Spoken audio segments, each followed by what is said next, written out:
Hello! On se retrouve pour la partie 2 de mon histoire avec donc le cancer de l'utérus, même si je sais pas si ça se dit vraiment ce genre de choses.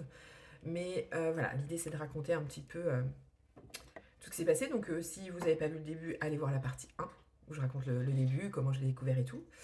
Et là j'en étais arrivée hier à je rentre en France pour faire les traitements. J'ai fait la chirurgie, enfin j'ai essayé de faire la chirurgie de l'utérus, c'est-à-dire qu'on me sauve, qu'on enlève en fait juste le col, de façon à garder mon utérus pour pouvoir avoir des enfants. Sauf que bah, ça n'a pas fonctionné et on en est là. On vient de m'annoncer que je pourrais plus avoir d'enfants. Je suis suivie par une psychologue euh, dans ce deuil, hein, parce que c'est un deuil finalement à faire. Mais comme j'expliquais hier, pour moi, c'est pas ce qui a été le plus compliqué, honnêtement. Le plus compliqué, ça a été de gérer mes problèmes de nourriture pendant les traitements. Et du coup, je voulais parler un petit peu des traitements. Donc, avant de commencer les traitements de chimio, je dois attendre un rendez-vous pour avoir le verdict sur ce qu'ils m'ont prélevé pendant l'opération. Ils ont fait donc 8 incisions, donc j'ai 8 petites cicatrices un peu partout là sur le ventre, où ils ont prélevé les cellules et elles sont parties en analyse pour vérifier si il n'y avait pas de métastase. Donc moi, c'est vrai que je n'avais pas saisi ça. Et d'ailleurs, quand on a rendez-vous, donc c'était le jour de mon anniversaire, c'était le 20 juillet. Et le 20 juillet, du coup, il me dit qu'il n'y a pas de métastase. Et je vois mon conjoint, enfin, il dit que tout va bien.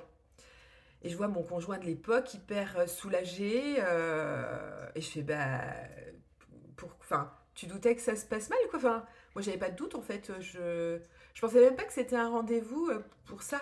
Je pensais vraiment que le rendez-vous, c'était pour me parler des traitements. Donc moi, j'étais à côté de la plaque, vraiment. C'est pour ça que c'est bien.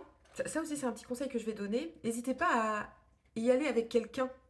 Parce que selon les nouvelles qu'on vous donne, bah en fait, des fois, on entend une partie de l'information et pas toute l'information. Donc n'hésitez pas à vous faire accompagner de quelqu'un de confiance qui saura, avec qui vous pourrez débriefer pour voir si vous avez tout bien compris, tout bien entendu. Et en fait, il m'explique, il me dit, mais t'aurais pu avoir des métastases en fait, enfin, ça aurait pu être grave, et t'aurais pu mourir quoi. Et j'en avais pas du tout conscience en fait. Et du coup, bah, j'ai envie de dire finalement tant mieux, parce que j'ai pas été dans l'angoisse ou quoi que ce soit. Mais c'est vrai que ça m'a surprise de ne pas avoir entendu ça en fait. Ouais, vraiment ça c'était sorti de ma tête. Donc après, on parle des traitements. Donc j'ai eu 8 séances de chimio et 33 séances de rayons, si mes souvenirs sont bons. Et j'ai fait les deux en même temps, parce que sur le cancer de l'utérus, c'est un petit peu différent que le cancer du sein. Les deux se font en même temps. Donc en 2 mois et demi, les traitements étaient finis. Donc, alors, un cancer rapide, j'exagère, mais oui, par rapport à ce que j'ai vécu ensuite en 2022, le cancer du sein, c'est des traitements qui sont longs, ça dure 1 an. Et c'est vrai que la durée, bah, elle joue finalement dans le process, parce que c'est vrai qu'un traitement court est quand même, je pense, plus simple à assimiler. Et c'est vrai que je pouvais avoir des discours après de ça va, c'est pas si compliqué le cancer, quoi. Maintenant que je suis passée par le cancer du sein, je comprends mieux. D'ailleurs, à l'époque, je comprenais pas pourquoi on parlait toujours du cancer du sein et pas du cancer de l'utérus. Je me dis, bah ça va, en fait, il y a d'autres cancers, quoi. Mais je comprends, en fait, toutes les problématiques vraiment liées au sein, qui sont un peu différentes, en fait, du cancer de l'utérus, même s'il n'y en a pas un qui est plus dur ou mieux que l'autre. C'est juste différent. Et les traitements sont différents. Donc déjà, moi, j'ai pas perdu mes cheveux pendant le cancer de l'utérus. Donc c'est vrai qu'il y a cet inconnu, enfin, ce truc-là qu'il n'y a pas, cet effet indésirable qu'il n'y a pas. Et donc, je commence donc les chimios, donc ce sera 8 séances, une fois par semaine. Au début, c'était 6 heures d'injection, donc c'est quand même long parce que là, vous voyez, je crois que j'étais à 4 heures sur le cancer du sein, enfin, c'était. Ou même 3 ou 4, c'était beaucoup plus rapide. J'étais vraiment une demi-journée, alors que là, l'utérus, j'y étais pratiquement toute la journée. Donc au début, on a commencé par 6 heures. Et en fait, on a dû espacer la fluidité du liquide de chimio parce qu'en fait j'avais des réactions, je faisais des grosses diarrhées, hein, désolée, faut appeler un chat à un moment donné.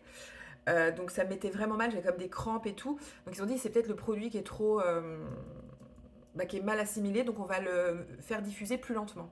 Donc du coup c'était des séances de 8 heures ensuite. Donc j'étais ouais, du matin jusqu'au soir quoi à peu près, donc sur un lit d'hôpital, hein, parce que la chimio c'est ça en fait, on est sur un lit d'hôpital. Il y a des endroits où c'est des fauteuils, mais là où je vais c'est des lits, c'est des lits. Donc on est deux par chambre, des fois on peut être tout seul, mais en général on est deux. Et moi j'ai bien aimé en fait être à deux. Je comprends qu'il y a des personnes qui puissent ne pas aimer, mais En fait, on échangeait. Alors, il y a des gens qui voulaient pas parler, hein, mais quand on discute, en fait, c'était intéressant. Moi, j'ai appris plein de trucs sur les différents cancers qui peuvent exister parce que il y avait des cancers du sein, mais il y avait aussi des cancers du pancréas, des cancers du foie, des cancers de la prostate. J'ai vu un monsieur une fois. C'était très intéressant ce qu'il me racontait aussi par rapport à ça. J'ai vu un monsieur qui avait un cancer du sein aussi, donc il avait du vernis sur les ongles pour protéger des rayons. Enfin, c'était intéressant. Moi, je trouve ça intéressant d'échanger parce que ça permet aussi des fois de se dire ouais, bah, moi j'ai quand même pas ces inconvénients là quoi. Donc oui, c'est envahissant, mais en même temps ça pourrait être pire. Et puis des ressentis aussi. C'est là où j'ai compris quand même que moi je vivais pas la maladie pareil que tout le monde. Parce que j'ai ce côté très optimiste en fait qui m'a sauvée, clairement. Il y avait vraiment des gens qui étaient quand même dans la blessure d'injustice, mais pourquoi moi? Je me rappelle de cette dame qui m'avait dit je comprends pas, j'ai tout bien fait, je mange bien, je bois pas d'alcool, je fume pas, je fais du sport tous les jours et qui comprenait pas en fait pourquoi elle était malade. Mais ce qu'il faut comprendre, c'est que on n'est pas responsable en fait de la maladie. C'est pas parce qu'on fait tout bien qu'on va pas être malade. Et inversement, c'est pas parce que on fume ou voilà, on fait des petites entorses au contrat de bien-être qu'on va être malade. Et ça, enfin, c'est la loterie quoi. Donc il faut pas se culpabiliser, il faut pas s'en vouloir, il faut pas non plus trop se questionner par rapport à ça. Moi vraiment, ce que j'ai compris de tout ça, c'est que ça vient dans notre vie pour nous faire ouvrir les yeux sur plein de choses.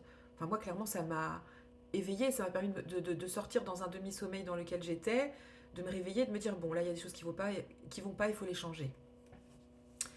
Donc, donc j'ai commencé les traitements de chimio. Donc, moi, j'ai eu cette chance, c'est que mon conjoint venait tout le temps avec moi. Alors, on travaillait pas, hein, vu que, bah, du coup, on n'était plus en saison. Mais c'est vrai que c'est les retours que j'ai beaucoup des infirmières, parce que, bon, c'est un peu lucide, hein, il y a énormément de monde, en fait. On se dit, mais tous ces gens sont malades du cancer. Quand on voit le monde qu'il y a, enfin, c'est un gros édifice, on se dit, ok, il y a quand même du monde. Donc c'est vrai qu'on faisait un peu la queue pour notre carte vitale, quoi, on va pas mentir. Et à chaque fois quand j'arrivais, elle se rappelait de mon nom. Je dis, waouh, mais vous avez une super mémoire, quoi, vu le nombre de gens qu'il y a. Elle me dit, non, mais je me rappelle bien de vous parce que votre conjoint, il vous accompagne tout le temps. Et c'est rare. Et alors je me suis dit, bah oui, c'est vrai que c'est du temps. Et puis bah les gens, ils travaillent en fait, c'était en semaine, donc tout le monde peut pas tout le temps se libérer, on peut pas toujours trouver quelqu'un qui nous accompagne. Honnêtement, alors évidemment que j'ai apprécié que mon conjoint soit avec moi, mais je suis pas sûre que ce soit nécessaire d'avoir une présence. Encore une fois, ça c'est propre à chacun. En plus, pendant le deuxième cancer, il y a eu le Covid. Donc maintenant, on peut plus accompagner sur la chimio, on est obligé d'être tout seul. Donc c'est pour ça que c'est bien des fois d'être deux par chambre, quoi. On peut échanger, discuter. Mais quand je suis toute seule, moi je m'occupais, je regardais mes petites séries Netflix. Voilà, j'arrivais toujours à m'occuper en tout cas. Mais c'est vrai que sur ce premier cancer-là, j'ai été accompagnée tous les jours. Alors il restait pas toute la journée, hein. Il venait le matin, je sais qu'il retournait à la maison manger, se préparer, manger, puis il revenait l'après-midi. Il passait tout l'après-midi avec moi. Voilà, ça nous occupait un peu. Lui, je pense par contre, il s'ennuyait, hein. Mais bon, c'était son choix, hein. Encore une fois, je ne l'ai pas forcé. Donc voilà, 8 séances de chimio. La différence avec justement le cancer du sein là, que je viens d'avoir, c'est qu'autant sur la chimiothérapie du cancer du sein, ça m'a cassé. Et après, ça a été un peu en s'améliorant. Enfin, c'était violent d'un coup. Et du coup, on est un peu dans cet état tout le temps. Alors que pour le cancer de l'utérus, c'était un peu différent. Ça a vraiment été crescendo. Donc première chimio, ça va. Deuxième chimio, ça va. Troisième chimio, on commence à se sentir un peu fatigué. Quatrième chimio, ça devient un peu compliqué. Cinquième chimio, bah, on commence à plus trop avoir de force. Et jusqu'à la huitième, la dernière, elle a été... je me rappelle que je suis restée allongée 3 jours, je crois. J'ai dormi. J'ai dormi pendant 3 jours. J'étais... Enfin, non, 2 jours sûrs. Mais j'étais un peu dans les vapes pendant 3 jours. Et je me rappelle qu'une nuit, je me suis levée pour aller aux toilettes et je suis tombée dans les vapes, quoi. Enfin, j'étais vraiment mal. Donc c'était vraiment quelque chose de progressif, ces 8 séances. Sachant qu'en plus, pendant ces traitements-là, j'avais aussi les rayons. Donc les rayons pendant le cancer de l'utérus, c'était un petit... Enfin, c'est différent du cancer du sein, déjà c'est pas la même zone.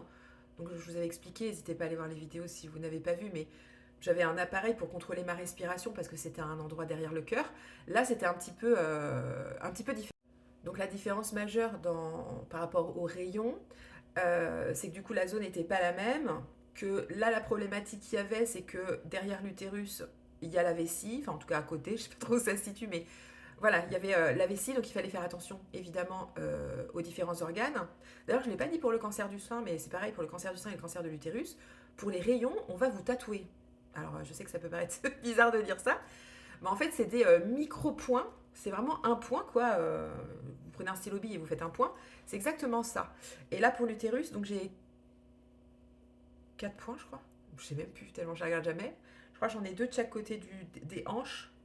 Et puis un au niveau du pubis et un en dessous le nombril. Je sais plus si on le voit celui dessous le nombril parce que depuis l'opération des ovaires, bah, j'ai une grosse cicatrice. Donc, faudra que je regarde. La fille qui se regarde jamais. Donc, je vais regarder ça. Et pour le sein, c'est pareil. Je sais que j'en ai un au milieu. Et je sais pas si j'en ai d'autres. Je crois qu'on en a fait plusieurs. Pareil, il faudra que je regarde. Mais en tout cas, ils font des points de tatouage parce que quand on va vous positionner sur la machine, en fait, c'est une salle où il n'y a personne avec un gros appareil qui tourne. Alors, il y en a des différents. Ils ont 2 appareils. C'est pas le même utérus et sein, je crois.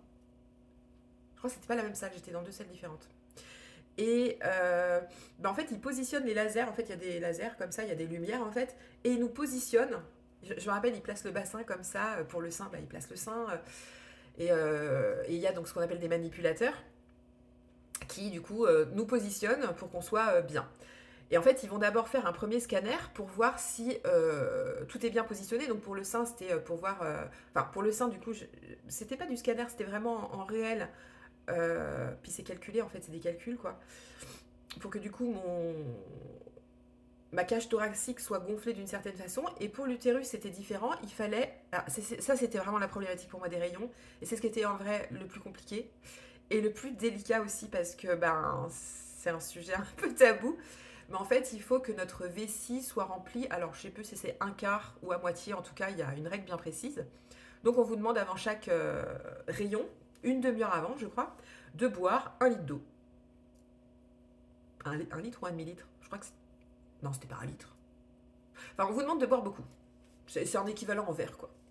Ça se faisait, hein, ça allait. Le problème, c'est que s'ils étaient à l'heure ou pas, bah moi je pouvais avoir envie d'aller aux toilettes. C'est ça qui est compliqué en fait, c'est qu'il faut retenir, parce que des fois on a envie de faire pipi. Et il faut que le rectum soit vide.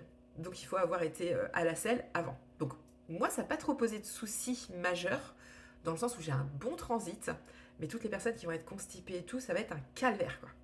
Parce que si le rectum n'est pas vide, en fait ça va prendre de la place et ça va modifier les rayons et il y a un risque en fait. Donc, moi, ça m'est arrivé une fois où du coup, j'avais pas. Désolée, c'est gênant, mais c'est ça en fait. Enfin, faut le dire, je pense.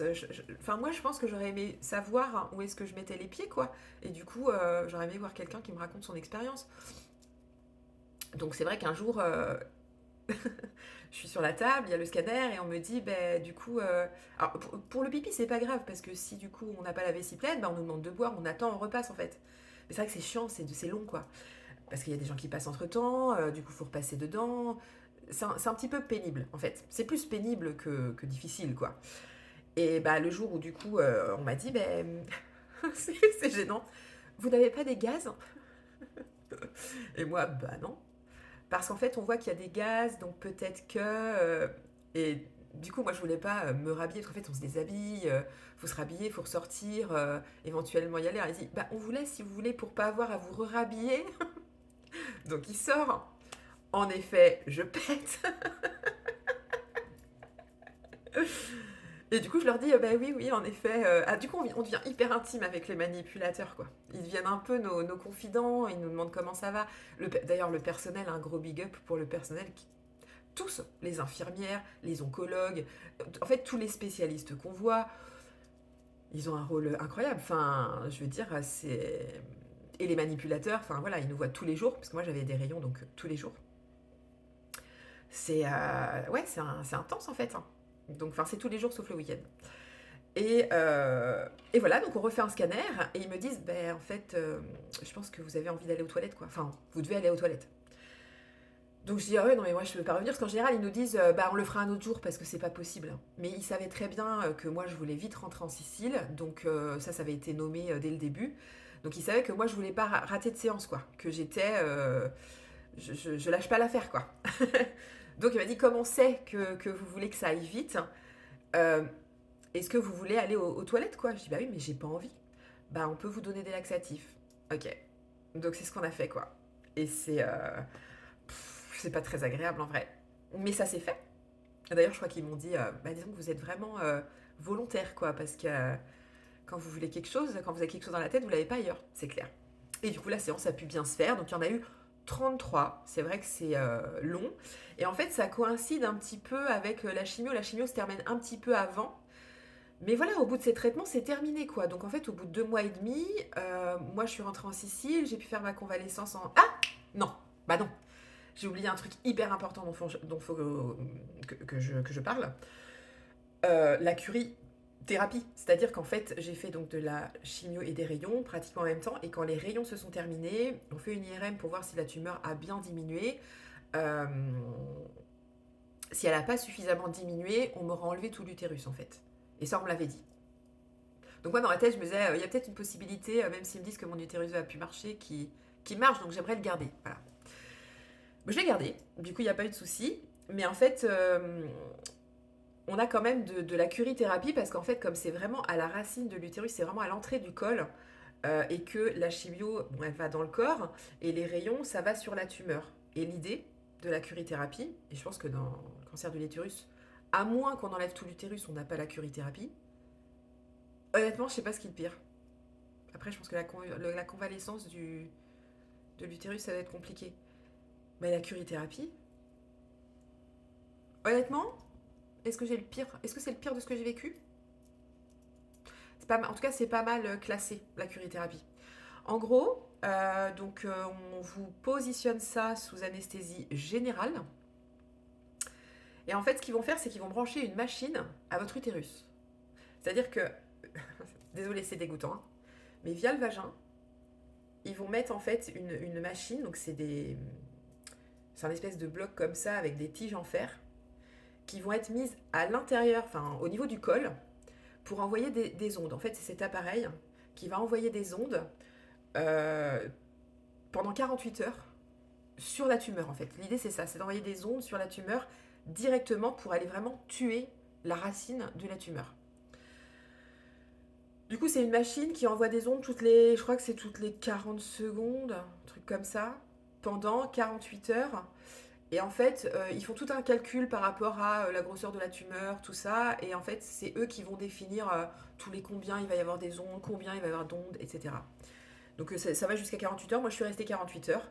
Et donc, c'est sous anesthésie générale. Et quand vous vous réveillez, en fait, vous avez mal. Hein. Vous avez clairement des barres de fer dans l'utérus, quoi. Donc, voilà. Et on vous dit, décontractez-vous. Sauf que décontractez-vous, ça veut tout et rien dire, en fait. Et je pense qu'ils auraient dû verbaliser décontracter votre périnée, parce que c'est ça en fait, c'est le périnée, parce que évidemment comme on a mal, on se contracte en fait, on a tendance à, vous voyez, resserrer le périnée, et c'est ça qui fait mal. Donc en fait on m'a donné de la morphine, c'était ma première expérience de morphine, et vous pouvez en avoir je crois toutes les 4 heures, hein, c'est maximum, sauf que moi j'avais toujours mal, et qu'on m'a dit mais non, les doses sont au maximum, donc j'ai clairement été shootée à la morphine hein, pendant ces 48 heures là, mais j'avais constamment mal. Et en fait on doit rester alité, on ne doit pas bouger, on ne peut pas aller aux toilettes. Donc on vous donne un régime sans fibres pour pas aller aux toilettes, vous devez faire des lavements avant, enfin c'est un peu... Voilà. Et puis vous avez une position qui est pas du tout confortable. En fait vous pouvez pas bouger quoi. Moi qui bouge tout le temps, ça a été très très très compliqué. Et, euh, et après les 48 heures elles passent vite, ça fait... En fait ça fait pas vraiment mal constamment. Mais vous sentez qu'il y a enfin, c'est des douleurs qui sont pas... Pendant les 48 heures, c'est pas le plus gênant. Pour moi, c'est vraiment le retrait de la machine, le plus gênant. Parce que ce que je n'ai jamais compris, c'est qu'en fait, le retrait de la machine se fait sans anesthésie. Enfin, ils vont vous dire anesthésie locale, genre ils vous donnent un médoc, mais si la morphine, ça vous enlève déjà pas les douleurs, vous imaginez que voilà. En plus, il y a une infirmière qui était pas très délicate qui m'a dit, vous verrez, c'est comme un accouchement. Bah, elle est au courant que je peux plus avoir d'enfant en fait. Enfin bref, voilà, elle pouvait pas savoir. Mais, euh, mais voilà, on me dit non mais ça fait pas mal. Honnêtement, j'ai rarement eu aussi mal de ma vie. Enfin, en fait, c'est une douleur violente d'un coup, contrairement aux douleurs que j'ai eues dans le deuxième cancer, où vraiment c'était des douleurs ponctuelles. Enfin, là, c'était archi violent. Alors, j'ai jamais accouché, hein, peut-être que c'est ça. Quand on fait sans péridurale, c'est possible. Mais sauf qu'à moi, à la fin, il n'y a pas de bébé, quoi. À la fin, on vous dit toujours, ah bah après, t'as le bébé sur toi et t'oublies tout. Ah, moi, il n'y a rien. Donc, clairement, non, j'ai pas kiffé. J'ai trouvé ça archi violent. Euh, on était quand même en 2018. Je me dis qu'en termes de gestion de la douleur, il y a des choses qu'on peut faire. Et enfin, franchement, ça mange pas de pain de shooter, quoi. Enfin, voilà, shootez-moi et puis je sens rien, quoi. Enfin, c'est quand même pas compliqué. Je suis pas assez près. Je pense que dans les traitements du cancer, on n'est pas assez près. Et tout ce qui pourrait être évité, bah, faut l'éviter, quoi. Parce que j'ai vraiment vécu ça comme de la violence physique, en fait. Et j'ai mis énormément de temps à m'en remettre. Dans le sens où, sexuellement parlant derrière, ça a été très, très compliqué. Je voulais plus qu'on me touche, en fait. Et il n'y a pas si longtemps, j'en ai parlé avec une thérapeute qui a même assimilé ça à des violences sexuelles, quoi, parce que c'est vraiment une partie qui est délicate. Et en fait, on a arraché ça, quoi. Alors, je comprends que ce soit la... qu'il fasse comme ça. Et bah, je crois que c'était juste avant mon cancer du sein, ou pendant mon cancer du sein, j'ai revu ma gynécologue, et elle m'a posé cette question, je trouvais ça bizarre, vous l'avez vécu comment la curithérapie? Je fais bah mal, et en fait quand j'en ai parlé, je me suis mise à pleurer. Et comme quoi c'était encore un peu douloureux, enfin traumatique, je dirais. Et elle me dit parce que j'ai une dame qui s'est plaint des façons de faire. Je fais, bah oui, c'est vrai que moi j'avais rien dit. Je sais pas pourquoi j'avais rien dit en fait. Alors j'avais dû verbaliser ouais vraiment ça fait mal, vraiment on pourrait. En fait je pense que je m'étais pas plaint comme elle a dû se plaindre en accusant, vous voyez. Moi j'avais juste dit mon ressenti, mais sans plus en fait. Mais c'est vrai que c'est inadmissible. Enfin, je vois pas ce qu'il y a de compliqué de shooter la personne en fait. Et c'est vrai que c'était violent. Au-delà de ça, il y a aussi, parce qu'on reçoit des ondes donc, au niveau de l'utérus et à l'intérieur du vagin. Donc, en fait, les parois vaginales, elles sont brûlées, quoi. Donc je peux vous dire que derrière, pour récupérer une activité sexuelle, c'est compliqué. C'est le parcours du combattant, quoi, franchement. Et moi, je vous avoue que j'ai fait stop. On me touche plus, je veux plus que personne me touche. Et ça a été très compliqué, et ça l'est toujours, pour être tout à fait honnête. Donc voilà, moi j'ai pas de conjoint actuellement, hein. C'est pas pour ça qu'on s'est séparés, hein, pas du tout. Mais ouais, c'est assez délicat en fait. Donc la curithérapie, gros truc. Donc moi je vous inviterai, si un jour vous avez à faire ça, à demander comment c'est enlevé, en fait si c'est toujours d'actualité ce genre de choses, et de demander à être shooté, quoi, enfin à être endormi. Parce que on n'est pas à ça près. Je vais prendre l'exemple de ce qu'on met là, le cathéter. Vous savez, pour la chimio. Je sais pas si je l'ai dit ça. En fait, il y a la pose du cathéter pour éviter que, parce que les veines elles sont très sollicitées, on pose en fait un genre de bouton là qui est sous la peau, sous-cutané, relié à la veine qui est là, et en fait il pique dedans. Comme ça, on n'a pas et c'est pas douloureux, hein. Mais c'est vrai qu'au début, moi, ça me dégoûtait d'avoir un truc sous la peau. Franchement, c'est comme tout, on s'y habitue. Et il le retire sous anesthésie locale. Bah moi je voulais pas, je voulais anesthésie générale, en fait je voulais rien sentir, ça me dégoûtait quoi. Et ils m'ont dit bah non, c'est sous anesthésie locale, si on le fait sous anesthésie générale, il faudra revenir plus tard. Moi comme je voulais donc retourner vite en Sicile, j'ai accepté de le faire sous anesthésie locale, mais l'état dans lequel j'étais, j'ai fait une crise d'angoisse en fait. J'ai fait une crise d'angoisse. Et comme je faisais une crise d'angoisse, ils m'ont shooté en fait. Évidemment, on va vous donner une petite dose. Et j'ai pas été en... Enfin, le réveil s'est fait très vite en fait, ils m'ont juste donné une petite dose. Ils m'ont juste shooté quoi. Donc voilà, c'était pas grave. Et là, c'était nécessaire, donc je ne comprends pas pourquoi on... Je comprends pas. La curithérapie. Et donc j'ai découvert il y a pas longtemps que ça vient de Marie Curie. Je savais pas du tout, j'ai regardé le biopic là, de Marie Curie. Et c'est elle du coup qui a inventé la curithérapie. Donc ben, merci Marie quoi. Parce que sans elle, je serais peut-être pas guérie. Parce que même si c'est un petit peu barbare, bah, il faut avouer que quand même ça m'a guéri, ça m'a sauvée, je suis encore en vie par deux fois, parce que c'est aussi donc, c'est ce qui a permis enfin, voilà, de découvrir toute la radiothérapie. Donc voilà. Et puis bah, ensuite, s'en est suivi la période de rémission. Donc moi, je suis allée en Sicile me reposer tranquillement avec mon conjoint. J'ai rien fait, vraiment. J'avais beaucoup de mal à me lever le matin, je me rappelle, c'était difficile pour moi de me mettre en action avant 9h30, quoi. C'était très difficile de me lever et j'ai beaucoup dormi. Et j'ai vraiment prendre le temps de parler de la phase de rémission. Et la rémission, c'est 1 an, quoi qu'en disent les médecins, quoi qu'en dise l'État par rapport à ça et à nos droits. Prenez 1 an de rémission, vraiment. Sur les 2 cancers, là, 1 an. Moi, j'ai donc pris 6 mois parce que j'étais saisonnière euh, à l'étranger et que du coup, bah, je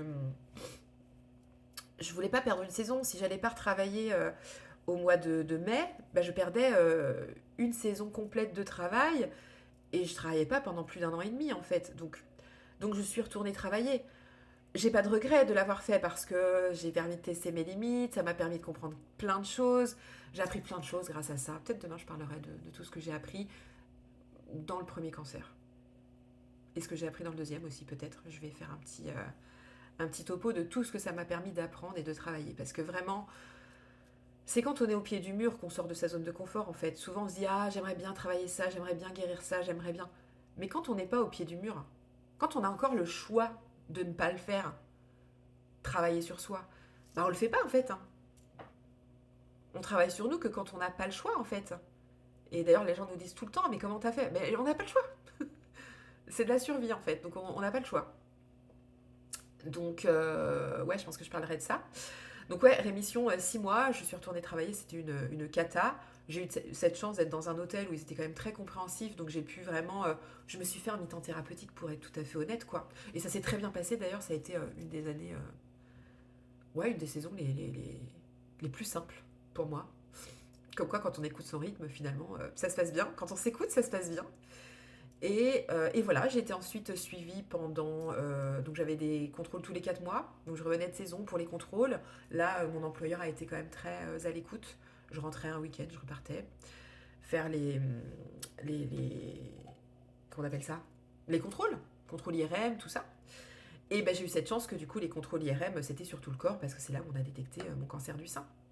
Donc vous voyez, le cancer de l'utérus, c'était 2018. Et cancer du sein, c'était 2022. Et les 2 cancers n'ont rien à voir. Ils n'ont aucune corrélation. Le cancer de l'utérus n'est pas un cancer génétique. C'est une MST qui se développe en cancer, contrairement au cancer du sein, qui du coup, pour moi, en tous les cas, est un cancer génétique. C'est pas le cas de tout le monde. N'hésitez pas à aller voir mes autres vidéos où je raconte les tests génétiques, je raconte tout ça. Voilà, je crois que j'ai tout dit par rapport au cancer de l'utérus.